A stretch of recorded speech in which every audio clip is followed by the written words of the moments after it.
Good morning, everyone. I am Greg Melchin, the chair of Enmax board, and want to welcome everybody to our Enmax annual general meeting. At our annual meeting, we have the opportunity to share the results with City of Calgary Council and with all Calgarians, and we're delighted that a number of you could take the time today to show up and join this today with us. We are scheduled to end this meeting at 11:30.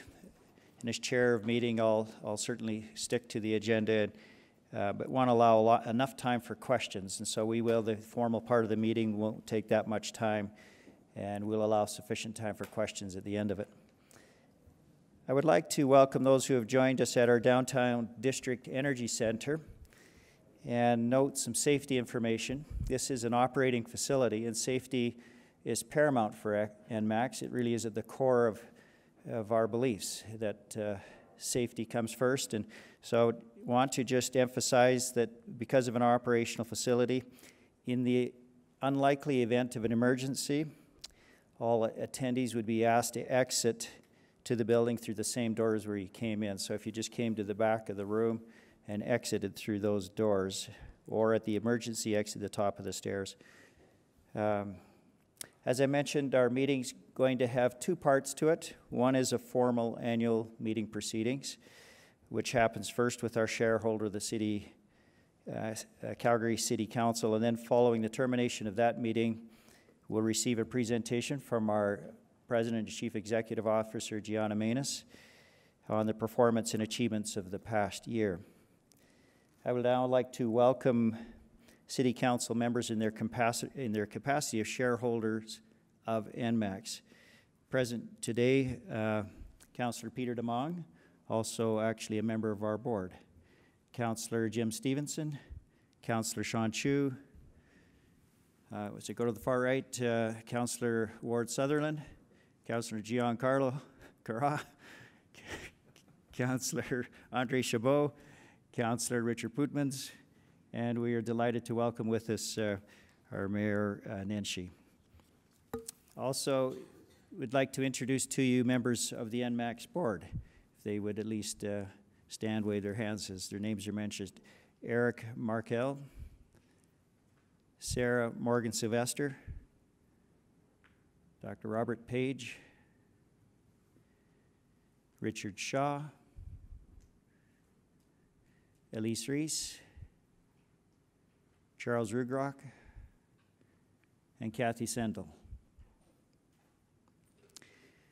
2017 marks a year of transition for our board.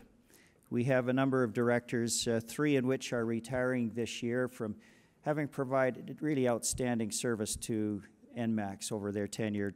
Don Lenz, Mike Harris, and Councillor Brian Pincott. And they won't be standing for re-election.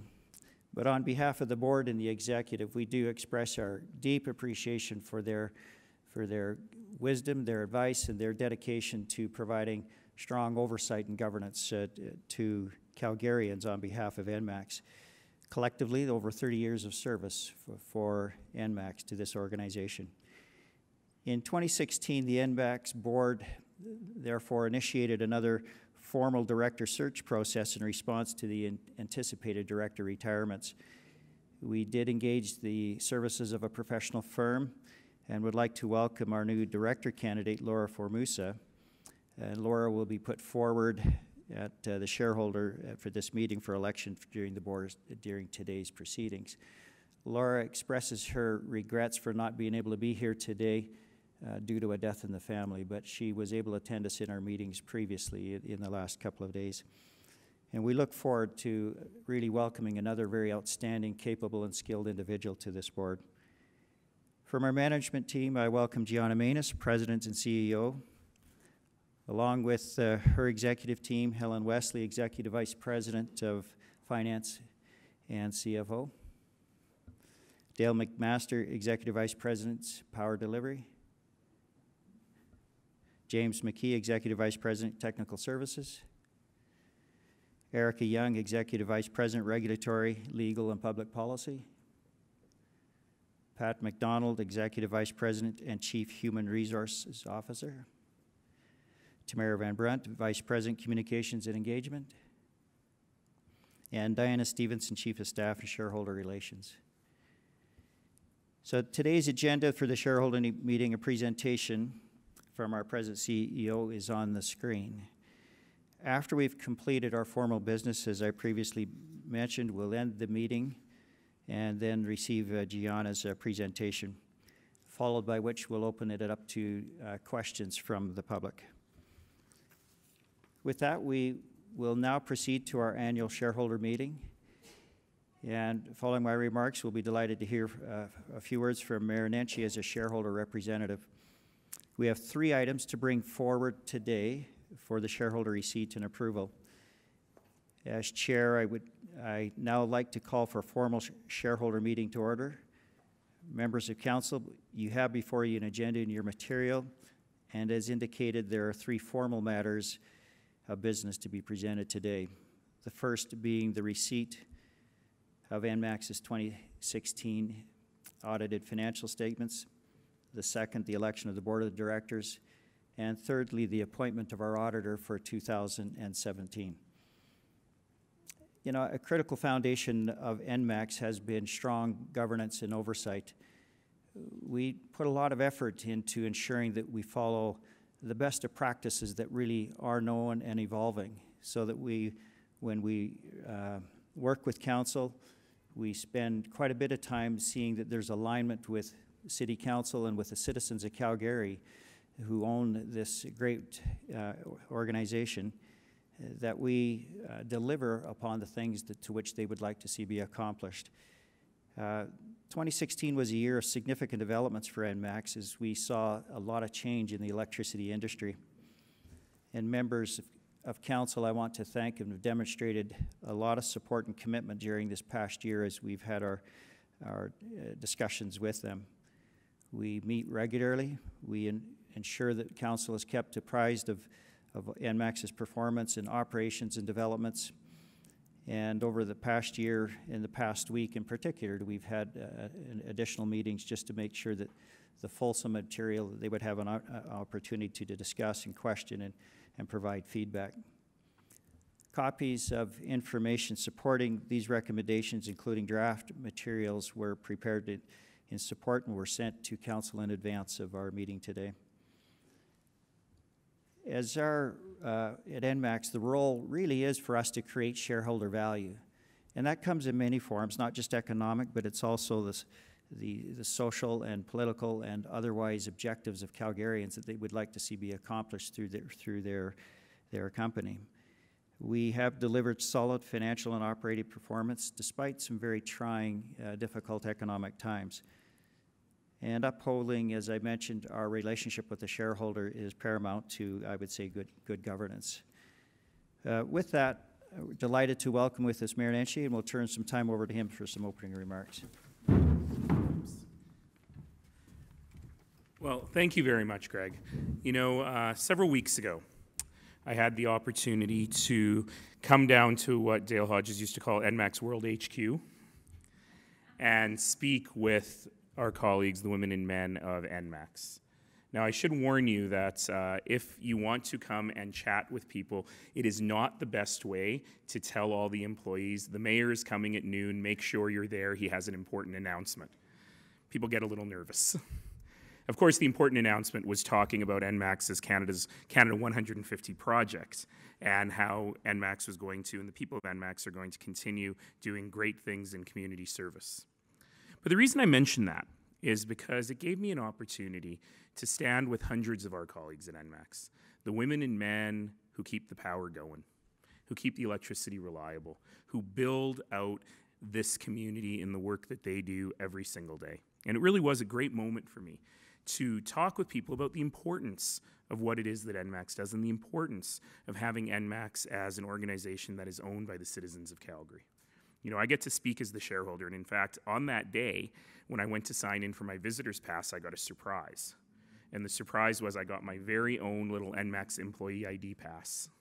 And now these ID passes only say, and Gianna was explaining to me, they either say contractor or employee. And Gianna says employee. Mine says owner, which of course I am not. I only get to represent the 1.3 million owners of Enmax. And when we talk about creating shareholder value, as we do at every single board AGM of every single corporation, we understand that for this corporation, creating shareholder value is about creating value for our community. Certainly about creating financial value. It's the City of Calgary's most important financial asset. But it's about creating value broadly.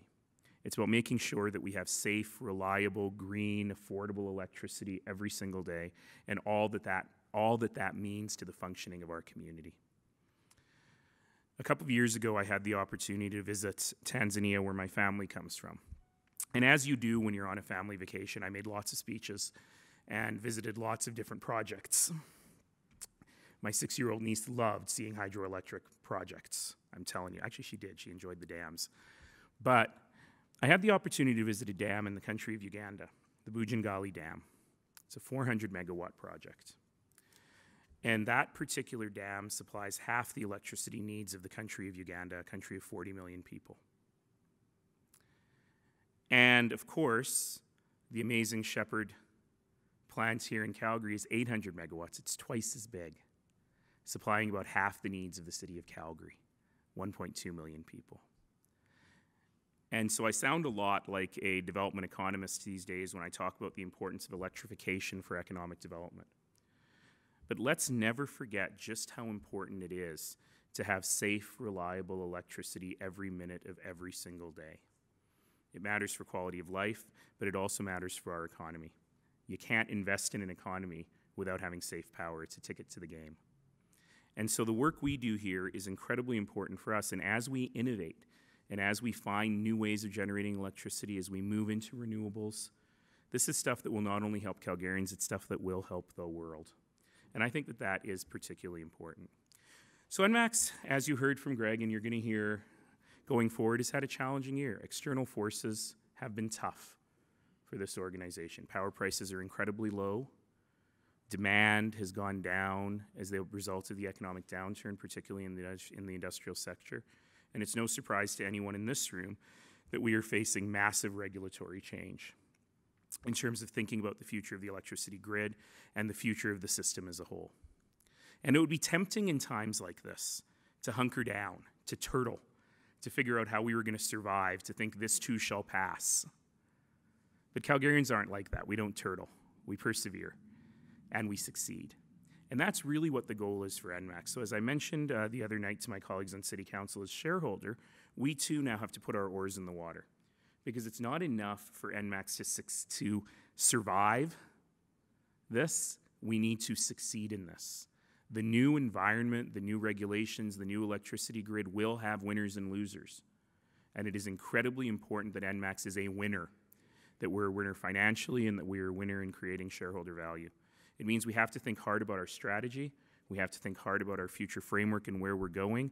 And I just want to say that sitting as shareholder, that this council and the new council that will be elected in November will continue to take this responsibility very, very seriously, and will do everything we can to make sure this incredible organization and the great women and men who work in it not only survive, but thrive and succeed, and we will be a winner. So with that, I will wrap up, and let's see how we did this year. Thank you, Mayor Nenshi. We'll now turn to the 3 items of business as on today's agenda. The first being the 2016 audited financial statements and financial report. The statements were audited by Deloitte LLP and approved by the Enmax board in March of 2017. May I please have a motion to move the resolution before you? All right, I'd like a preliminary vote on that motion. Can I have a mover, please? Oh, there you are. The podium is directly between you. Thanks, Councillor Demong. Do I have a seconder? Councillor Putmans, thank you. All right, so all in favor of the resolution to receive the annual financial statements and financial report for information? All in favor? Aye. Any opposed? That is carried, and based on the results of that, I will cast the shareholder vote in favor of that resolution. Thank you. We now move to the next item on the agenda, the election of directors. The board is recommending the re-election of current directors with the exception of Don Lenz, Mike Harris, and Councillor Brian Pincott. We also have one new candidate, Laura Formusa. Our board is comprised of experienced leaders who, acting together, work hard to ensure Enmax's values, strategic direction, and commitment to safe and reliable, affordable operations is impacted every day. Subject to today's appointment, the board will continue to govern with the view of serving our shareholders and all of the citizens of Calgary. May I have a motion to move the resolution before you? Who was that? Thanks, Councillor. You can't, you're on the slate. Councillor Chu, thank you. Councillor Chabot, second. So the motion before you is, be it resolved that the shareholder of Enmax Corporation approves, effective immediately, the election of the following directors: Mr. Greg Melchin, Mr. Neil Camarda, Ms. Gianna Manus, Mr. Eric Markel, Ms. Sarah Morgan-Sylvester, Dr. Robert Page, Ms. Elise Reese, Mr. Charles Rugrock, Ms. Laura Formusa, Mr. Richard Shaw, Ms. Kathleen Sendall, and Councillor Peter Demong. So on that, are we in favor? Any opposed? That is carried. I will cast the shareholder vote in favor of that resolution, and I feel the need to say one thing, which is I was struck by the photo of the leadership team and also struck by the board that we have just appointed. And what I was struck by was the gender diversity. The leadership team is majority women, and we have a board that is very nearly 50-50 men and women, and I think that that is a great step for corporate governance. So congratulations to you all. And thank you. We are very fortunate to have exceptional people on our board, men and women alike, who contribute substantively to the direction of this company. Our next agenda item is the appointment of the external auditor. The Enmax Audit Committee and Board reviewed this item earlier this week and are recommending the appointment of Deloitte LLP as auditors for Enmax Corporation.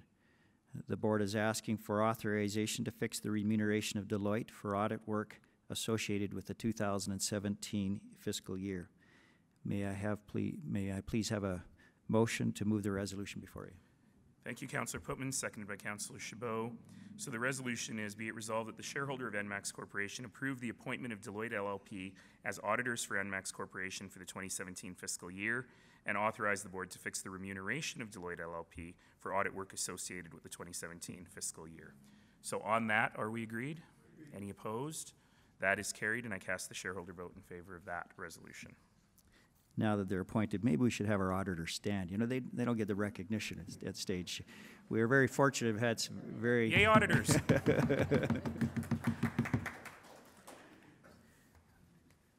Thanks for the great work you do. Thank you, members of council, and with that, now we have completed the business of our annual shareholder meeting. May I please have a motion to terminate the formal annual shareholder meeting? All right. No, we want to hang out. All right, Councillor Chabot, seconded by Councillor Carra. On that, are we agreed? Any opposed? That's carried, and the meeting is adjourned. Thank you. With the termination of the formal part of the meeting, on behalf of Enmax, I would like to express my appreciation to council for their ongoing support, for their feedback, and their interest that is taken very responsibly in respect to the operations of Enmax and the governance of Enmax. With this time, we will turn the time over to our President and CEO, Gianna Manus, who will give us an operational overview for the performance of 2016.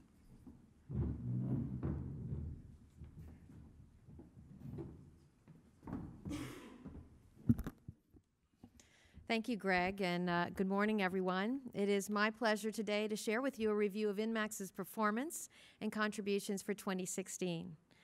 At Enmax, our mission is powering the potential of people, businesses, and communities by safely and responsibly providing electricity and energy services in a way that matters to them now and in the future.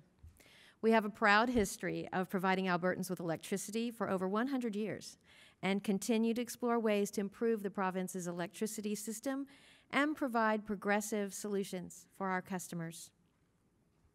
In 2016, we renewed our framework for guiding the ways in which we will continue to create shareholder value for the long term. It is this commitment that drives everything we do at Enmax and inspires our team to go above and beyond. Our core operations include the delivery of electricity right here in Calgary, as regulated by the Alberta Utilities Commission, and the generation and sale of electricity across Alberta's competitive electricity market. We own, operate, maintain, and invest in transmission and distribution assets in Calgary that deliver electricity, and we also hold legislative responsibility to provide electricity for customers who have not entered into a contract with a competitive electricity retailer. We refer to this as our regulated business. Our integrated competitive generation portfolio and retail business provides customers with competitive energy products and services, with a focus on longer-term fixed electricity contracts. We refer to this as our competitive business. And also within the Enmax family, we operate Enmax Power Services, an integrated engineering, procurement, construction, and maintenance provider of power services and infrastructure for developers, municipalities, utilities, and industrial customers. As we all experienced in 2016, the Alberta economy continued to struggle, with contraction of 3.7% in 2015 and another 3.8% in 2016. The economic decline impacted all areas of Enmax's business in the form of lower electricity sales to customers and deliveries on our system. In addition to lower volumes, we were impacted by lower electricity prices. For example, in 2016, the average flat power pool price was $18.28, and that was down from $33.34 just the year prior in 2015. We continued to advance many efforts to actively control our operating costs and capital budgets to stay on solid financial footing. While growth in Calgary has slowed, the need to replace aging infrastructure continues. In the business of delivering electricity, reliability is critical. The Enmax transmission and distribution system in Calgary continues to be one of the most reliable systems in Canada, and that proud distinction comes from the efforts of our dedicated team and the ongoing investment we've made in Calgary. In 2016, we invested just over $250 million and $1.2 billion over the last 5 years. The electricity industry is greatly impacted by policy directions and decisions. Beginning in 2015 and continuing throughout 2016, the Government of Alberta announced a number of significant policies that has and will continue to impact the electricity industry well into the next decade. In 2015, the Government of Alberta introduced its Climate Leadership Plan, followed by the Renewable Electricity Act. And then in November 2016, the government announced another series of significant changes for our sector, including the transition from today's energy-only market structure to a capacity market, an electricity rate cap, the mandatory retirement of coal plants by 2030, energy efficiency programs, renewable energy plans, and many others. These policies result in substantial change to the Alberta electricity marketplace. There are many interconnected elements, both physically and financially, of our electricity system that must be considered in terms of how each component impacts each other and the impacts to the system as a whole. And such changes to the complex electricity market, such as Alberta's, demands careful planning and due consultation. There are many processes underway today between government agencies and industry, including Enmax, looking at the implementation of these significant and wide-ranging policy changes. Enmax always has and will continue to advocate on behalf of our shareholder and customers in all established communication channels and policy consultations. It is essential that this transition be done thoughtfully and well for all Albertans. Despite the uncertainty posed by all of these changes, Enmax's unique vertically integrated business model and a strong and dedicated team enabled us to be successful in 2016. Our 2016 financial performance was solid and a reflection of our agility in managing our portfolio of assets under changing conditions. We also took steps to streamline our operations, and the result is a leaner, more efficient organization that will benefit our business today and tomorrow. Our operation, maintenance, and administration costs decreased $8.2 million over 2015 due to lower staffing levels and various other cost-saving initiatives. Our adjusted earnings before interest, taxes, depreciation, and amortization was $460.8 million, compared to $442.2 million in 2015. Our net earnings were $104.6 million, an increase of $55.9 million over 2015.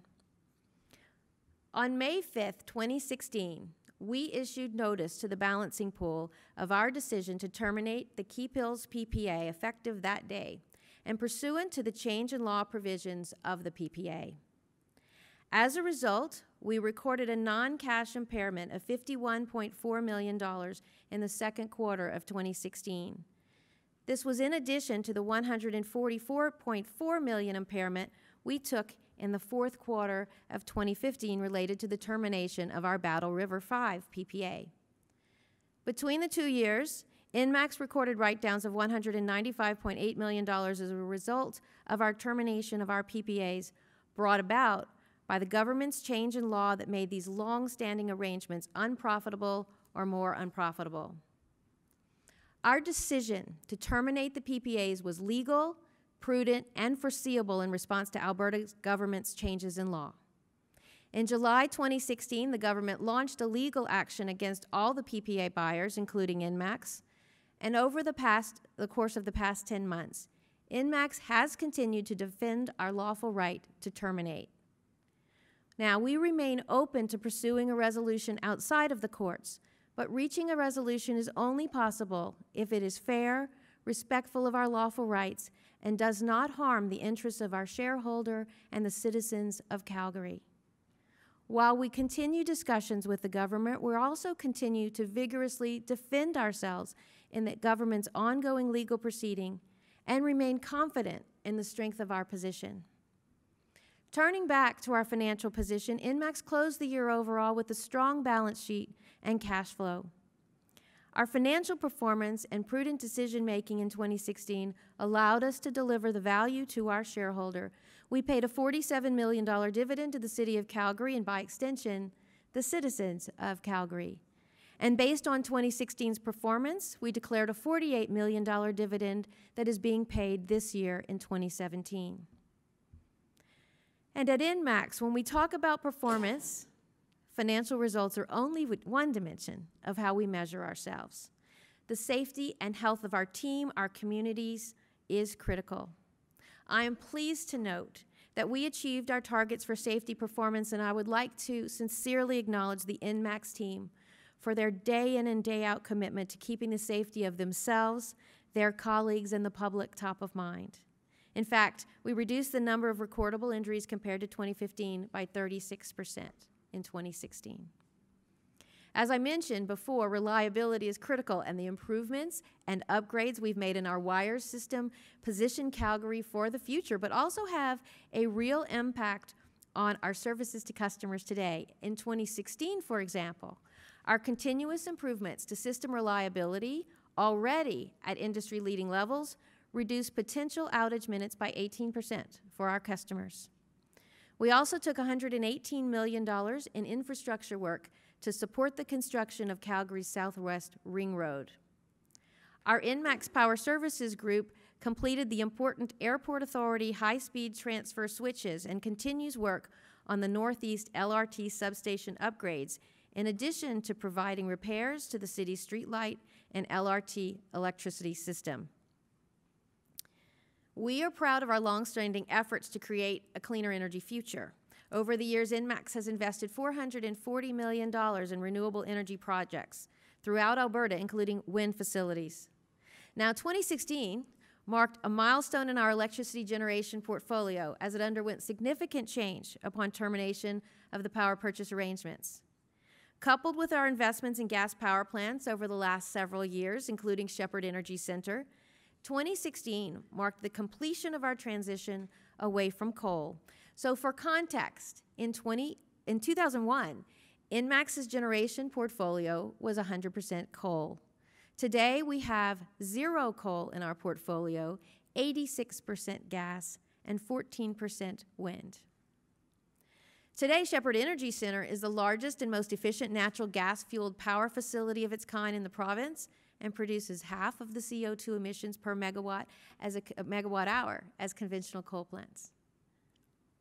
Creating sustainable choice for our customers is why Enmax is Alberta's long-standing leader in renewable energy choices. And we started our first solar program way back in 2009. And today we are the market leader, having installed 50% of Alberta's current solar capacity. We have invested in energy systems that use renewable or waste energy, including district energy. 6 million square feet of Calgary's commercial, institutional, and residential space in this downtown area is heated by the Downtown District Energy Center, which is the facility that we are standing in today.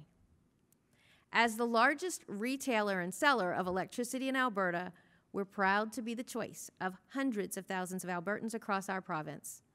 In 2016, we reached 1 million customer interactions through phone, email, and live chat, and every one of those interactions was with an Enmax customer service team member located right here in Alberta. Over the years, we've closely tracked our customers' preferences and expectations and responded through innovation in our service offering. Today, we're Alberta's leader in providing customized energy usage information to our customers through My Energy IQ, which is a personalized tool exclusive to Enmax. And this tool provides reports, tips, and tools for people to manage their energy usage. In 2016, 82% of our customers surveyed said they were very satisfied with the service they received for us, and we are very proud of this feedback and of this response. But service for us goes well beyond our customers. At Enmax, we believe in working together to make our communities better. Our Enmax team volunteered 3,000 hours and raised $3.4 million, including financial support for the United Way and our partner organizations, the Aspen Family and Community Network, Distress Center Calgary, and Bissell Center Community Bridge Program in Edmonton. Now, all of these programs are to help vulnerable Albertans. We work closely with these agencies on a multi-year basis to help Albertans manage their energy needs and to help alleviate some of their daily challenges. This is a real example of the power of teamwork around a collective goal, and I would like to recognize our team for their generosity and commitment. As the mayor said, and as those of us in this industry know and live day to day, these are changing times for our electricity sector. Now more than ever, our commitment, our collaboration, and commitment to integrated, transparent planning with industry stakeholders is key. The decisions we make today about our electricity choices will have impacts for decades to come. Throughout our history, Enmax has been successful by adapting to changes in our environment, and we will continue to do so going forward. In closing, I would like to recognize the contributions of the Enmax team. Our success is the testament to their efforts and dedications to living our values and delivering on our mission every day. Thank you to our customers. You inspire us to work hard for you, day in and day out. And thank you to those who have taken the time to be with us here today. We're here to answer any questions that you may have. Thank you, Gianna. With that, we'd be pleased to open up the balance of our meeting to questions from the public. There are microphones here. There's also a roving microphone for anybody that wishes. To ask as you come forward, just state your name first. It's a remarkably quiet group. Morning. Good afternoon, or good morning rather. My name is Marika Knipshear, and I'm a resident of Calgary. When asked that the public come forth and say something, I didn't see anyone else stand up, so I felt it was my duty to say something. I preface what I'm going to say by the fact that I own approximately 40 other companies that are public companies that I have shares in. So what I'm about to say is not just something off the top of my head, and it's not something that just some idiot or some yahoo is putting forth. Number one, this is definitely the first meeting of this nature I have gone to, and I will say This was the first thing I met coming in the door, other than a smiling young lady who said hello. This is called an annual report. Let me give it a better apt name. It's a farce. This thing gives me no numbers, nothing. This is not an annual report. This is a feel-good waste of money. Yes, we can find these things on the internet if you really hunt, peck, and search. And there's several people who aren't going to be able to find it because it is not the easiest. When you pull up Enmax, you get the electrical end of things that tell you all about rates and all that good stuff, but it doesn't give you financial reports unless you start really digging. However, looking at the financial reports, I believe there was either 82 or 83 pages, somewhere in that nature, in the report. I'm going to try to be polite and say I was dismayed. I think disgust is a little probably closer. Nowhere did I find anything in regard to what we are paying the executive. Yes, this is a company that one shareholder has all the power. However, that shareholder best never forget that it is the residents of Calgary whose hard work is shoveling the money to pay these executives. And it's also the residents of Calgary who are paying these invoices. So therefore, it should be somewhere to be found, easily found, how much we're shoveling towards paying these executives.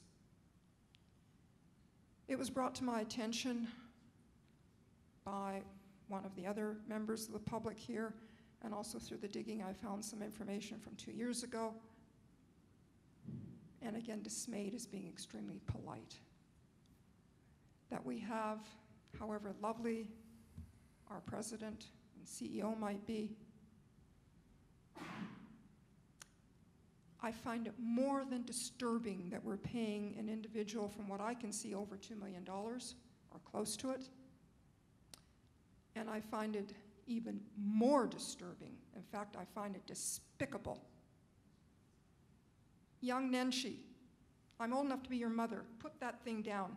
Well, Please okay, well, show ma'am, I'm respect. going to interrupt you for 1 second, even though it's rude, because when you said that, I actually Googled Enmax executive compensation. The very first link was the governance report, which leads the exact salary plus bonus for each of the top 5 executives. It's right there. So I do take offense at you saying that the corporation is trying to hide that. In fact, it took me less than 1 minute to find it. You did, as a matter of fact, ma'am.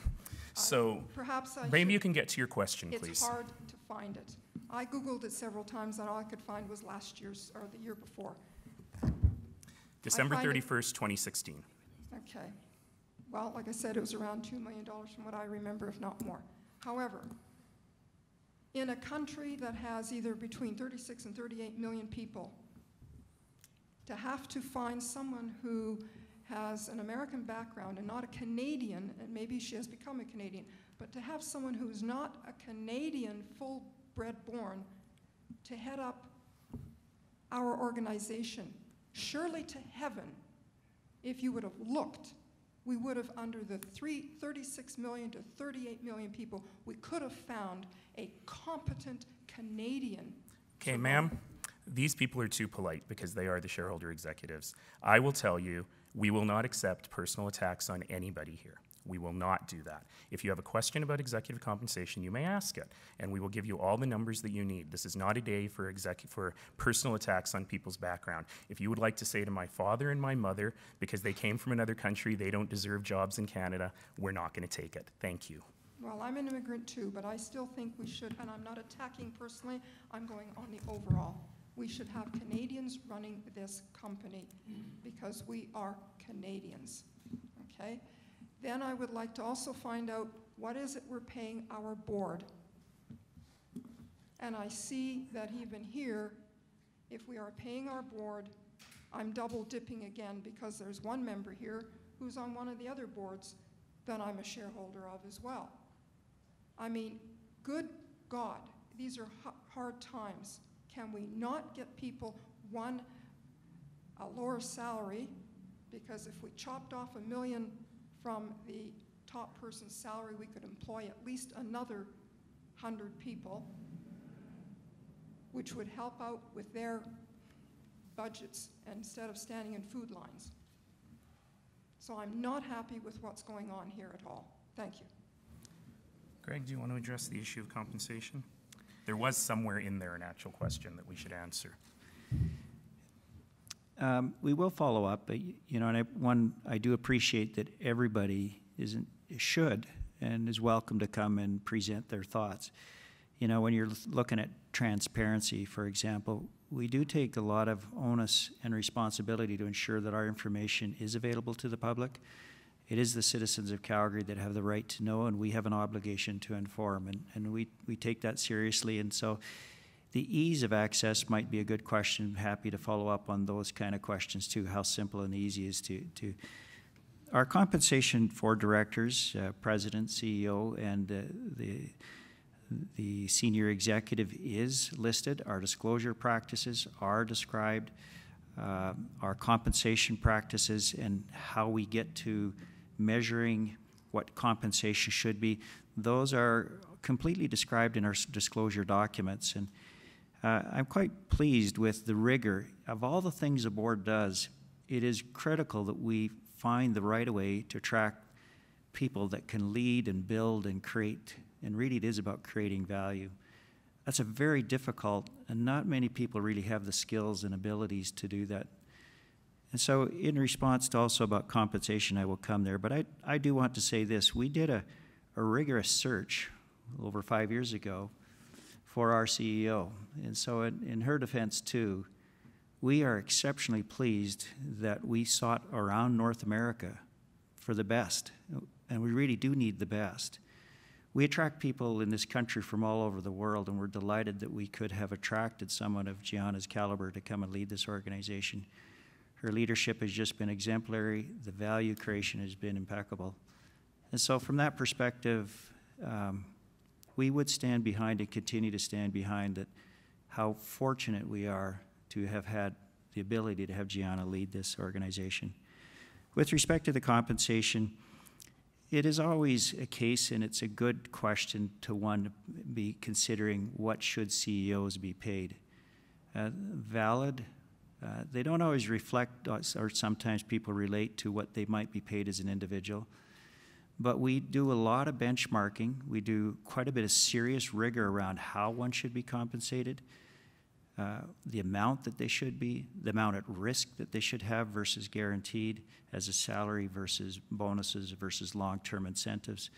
So we have quite a bit of rigor that we've put around the practices that we've chosen to employ around CEO compensation. And much of that is awarded due to performance. And that's the right way. You expect a CEO to create value. If they don't, they shouldn't be here at any cost.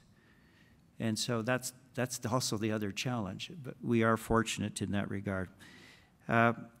We did in 2015-16 recognize the difficulty. We've held salaries flat for CEO for the last 2 years. And we've had an actual reduction in compensation because performance related. It's been difficult in this industry, and so we've seen some reductions in compensation to Gianna and to the senior executives.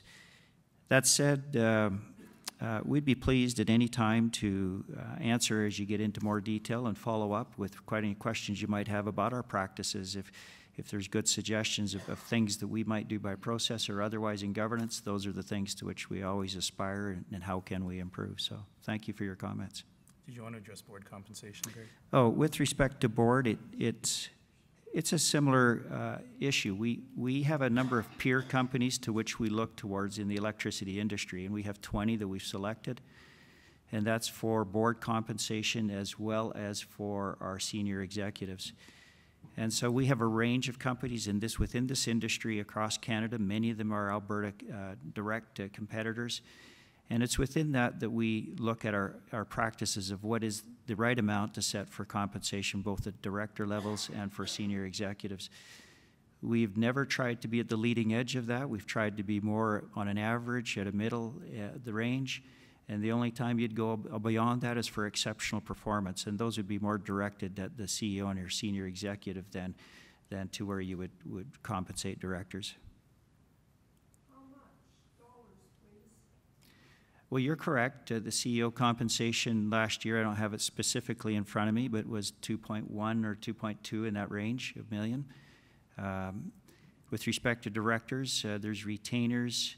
The total compensation that's there is, about for directors in the neighborhood, that's meeting fees. It's for annual retainers and the like, would be in the 90,000, maybe 100,000 range, depending on the number of meetings.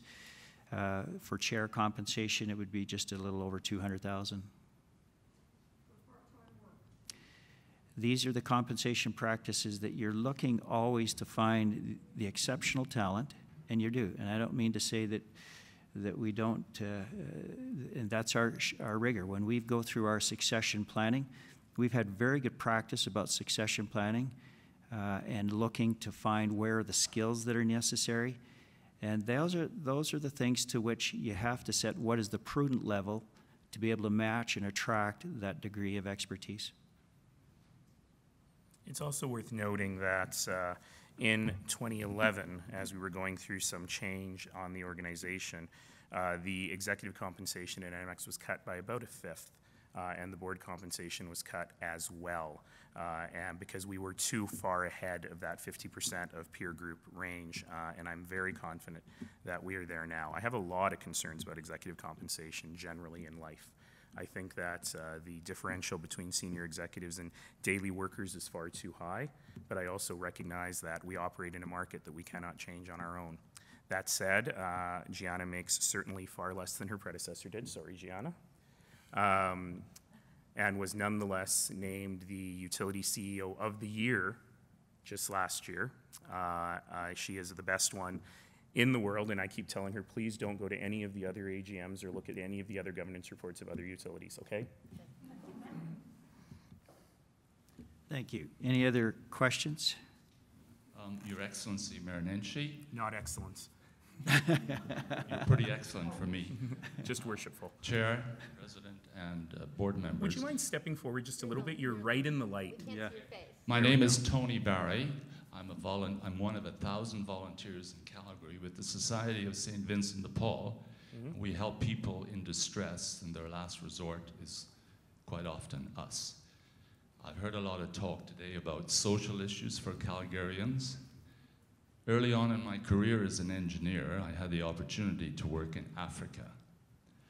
I would suggest that some of the people that you cut off services to could be living in Africa, but yet they're living in Dover.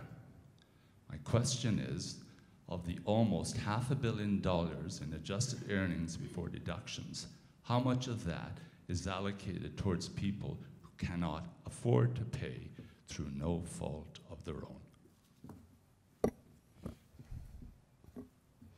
So, Mr. Barry, I'm going to try to answer this simply, and I will start this by saying we will be more than happy. I've got a number of our executive team here.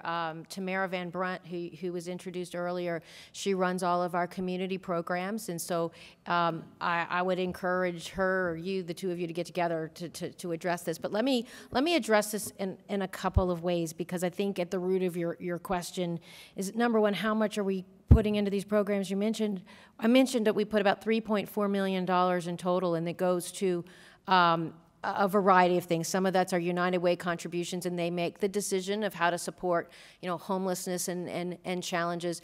More directly, we several $100,000 a year goes directly to our partnerships, and I mentioned those earlier. It's also not just about the money. Money and financial support to these agencies is really critical. But there's a number of other things we do. First of all, we put volunteers in these agencies often and repeatedly, and we really, I'd say, are true partners. But the other thing that we do is we help these agencies directly support and develop programs so that when people are calling in and struggling, oftentimes, they're struggling to pay their bill, and we have certainly seen particularly over the last number of years, the calls go up and the challenges go up.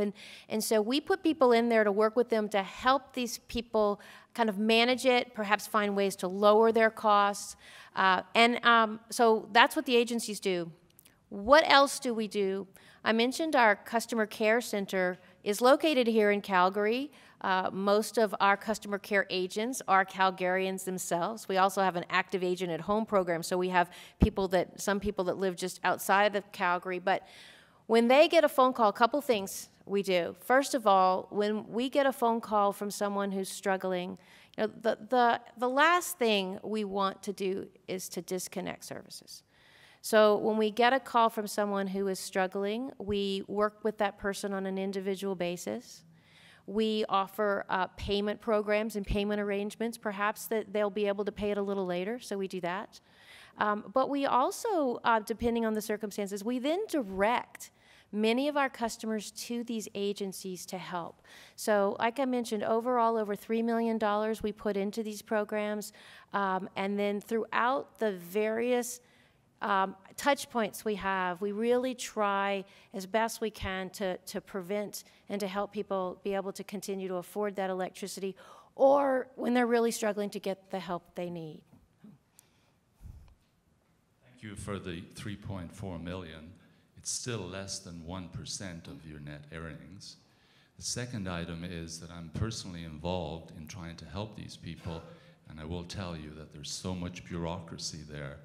These are the rules, sorry, goodbye. So maybe I can speak later with some of your people, but we can work on that. Thank you. I would actually, you know, I would really welcome, and we would welcome if you were willing to stay and we get your number, because you know what, we know that the faster support can get to people, the better off they can be, and perhaps, you know, they can, you know, get the support they need. And the last thing we want to see is the challenge and the slowness of that. So we know timeliness is really critical. So really appreciate you raising that to our attention, and Tamara will be more than happy to follow up with you. And let me just add, Mr. Barry, you know, first of all, thank you for your service. The work of St. Vincent de Paul Society is well known, and you work with people who need you at the moment you're there. I think that what Gianna is saying, and I would like to speak with you at the end as well, but I would encourage you to speak with Tamara as well. But I think what Gianna is getting at here is that for a corporation, Enmax has very thoughtful and progressive ways of moving forward, and the number of people who actually get their service cut off is relatively small. You have to go, all that bureaucracy also leads to a very long funnel before you get there.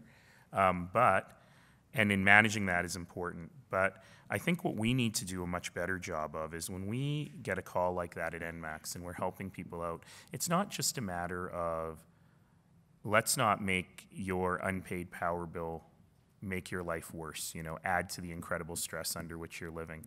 But also we must use that as a touch point and an opportunity to see how we can help the person through the issue, because not being able to pay your power bill is not the root cause of your problem.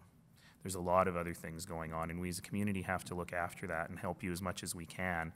But if the symptom of not being able to pay your Enmax bill is what is bringing you forward, we need to be very, very thoughtful about how we use that as a touch point to ensure that we're helping the person through their poverty issues. The core of our anti-poverty strategy in the city, Enough for All, is to ensure that no one falls through the cracks. And if there is an opportunity for us to understand more about someone's situation through them calling because they can't pay their Enmax bill, we got to do a much better job of helping that person address whatever's happening in their life and access the services that are needed in the community.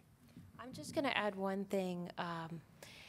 Over the course of the last number of years, and since I've been here, and I've been here now 5 years, you know, one of the challenges you have is you can have, whether it's $3 million or 30, if we spread it out too thin, it runs the risk of not actually having an effect.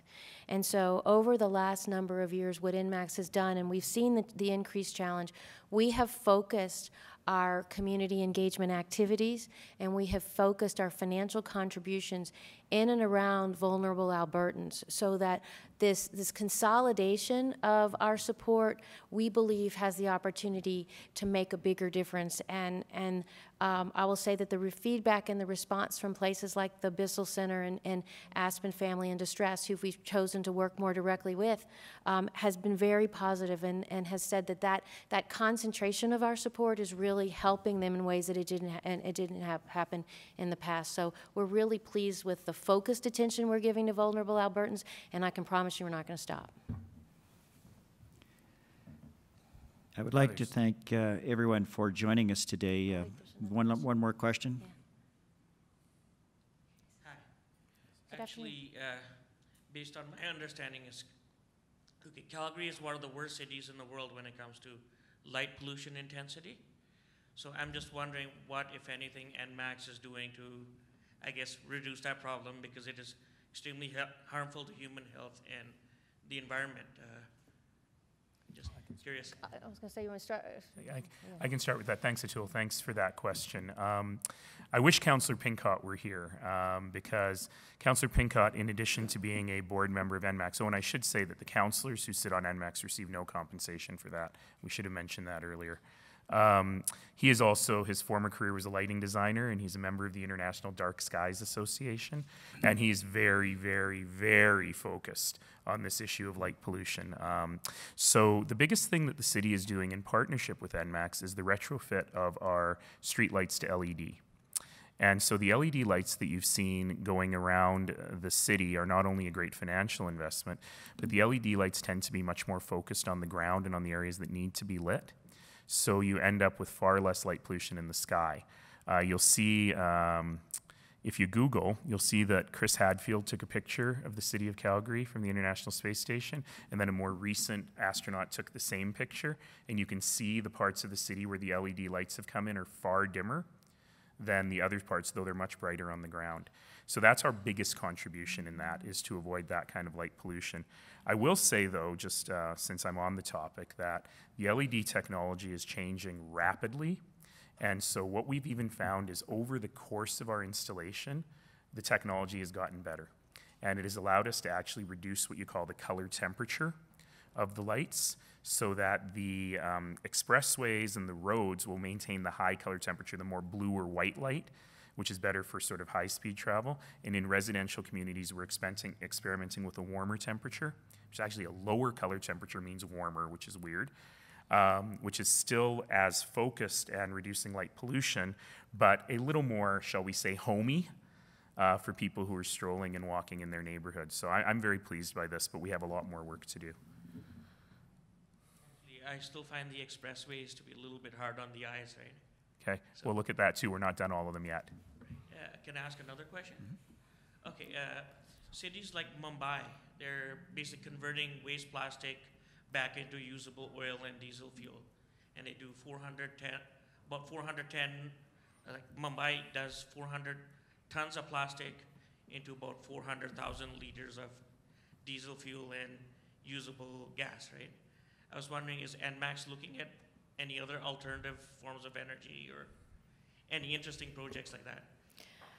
Well, first of all, electricity companies, and Enmax is absolutely one. You know, we're technology companies, and that the implementation of technology through our history, it's why we have 99% reliability plus reliability. So we are all about technology and focus on what. We really focus our attention on implementing the technology when it's cost effective to do so and when it's ready to move forward. But while we aren't looking at conversion of things like diesel fuel, our sweet spot remains the electricity. This facility is one example. The ability to take gas in a district basis, pipe hot steam and water to downtown to be able to heat buildings is an example of us really using innovative technologies. Our district energy, our Shepherd Energy Center has a unique application where we use the wastewater from the Bonnybrook Water Treatment Facility to be able to use as water, and we were the first plant of our kind to use that. Looking ahead, we're following the development of the electrification of transportation, electric vehicles, electric buses.